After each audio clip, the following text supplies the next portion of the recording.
तर कसं काय पब्लिक, पुन्हा एकदा आपल्या नवीन ब्लॉगमध्ये तुमचं स्वागत आहे. गौरीला सकाळ सकाळ शाळेत सोडून मी आलो घरी. घरी येऊन टकाटक करून आंघोळ बिंगोळ करून मी आलो केदारकडे. केदारला उचललं, केदारला उचलून आलो प्रथमेशच्या घरी. प्रथमेशला उचललं आणि तिथं आम्ही आलो डायरेक्ट रितेश PUC आणि RTO सेंटरला. तिथं आपलं काय काम नव्हतं, आपण काढलेलं लायसन 2 व्हीलर 4 व्हीलरचं. मग तिथून आम्ही आलो RTO ऑफिसला. RTO ऑफिसला इन्स्पेक्टर साहेबांची सही घेतली.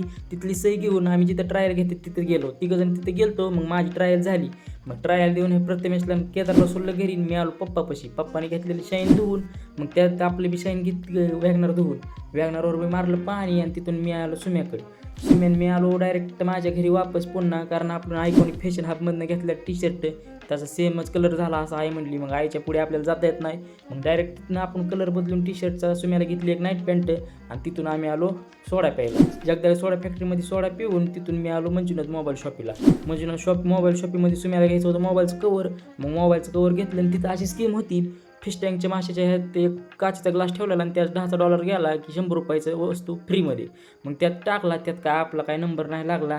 तिथून आपण झालो फेल. मग तिथून आम्ही आलो अमोल आईस्क्रीममध्ये. अमोल आईस्क्रीममध्ये आईस्क्रीम खाल्ली आणि सुम्याला सोडला त्याच्या घरी. मग घरी आलतो तेवढ्यात आई म्हणली जा दळण संपलं आपल्या घरचं, गिरणीमध्ये दळण ठेवून ये. मग काय घेतलं दळणाचं ठिकाण आणि गेलो गिरणीमध्ये दळण ठेवलं आणि तिथून डायरेक्ट मी मैरा सुम्या आणि केदार डायरेक्ट आलो सिमेंट रोडच्या बोराच्या बागात.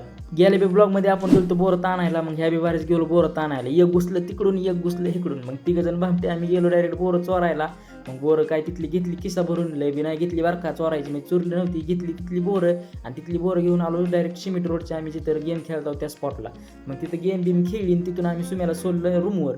मग गौरीचा मागच्या ब्लॉगमध्ये बघत असाल गौरीची सायकल झाली ती पंक्चर. मग आई म्हणली आज काय बी करून तुला सायकल पंक्चर काढावं लागते. मग डायरेक्ट गेलो सायकलचं टायरच काढून तिथून घरनं घेऊन सायकलच्या दुकानात.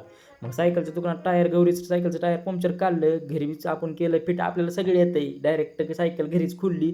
मग गौरीची सायकल केली फिट आणि टाकली मिटवून. आणि हे आपल्या ब्लॉगचा शेवट. भेटूया उद्याच्या ब्लॉगमध्ये. तर धन्यवाद.